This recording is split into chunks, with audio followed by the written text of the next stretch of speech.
Hey guys, it's Sam here with WTI. I want to tell you about this book here called An Apple's Life, Watch It Grow series. So this is really cool because it literally goes through an apple's life. So it starts at the beginning with how everything has a life cycle.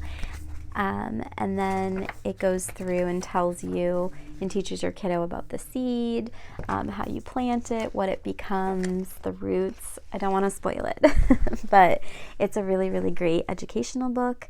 My son was able to learn a lot about apples and how they grow and what they do, and it was really beneficial for him.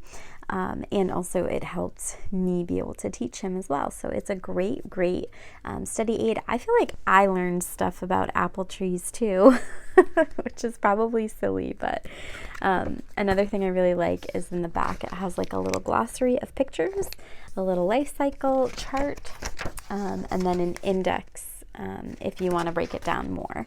So I definitely recommend this book, and that is my point of view.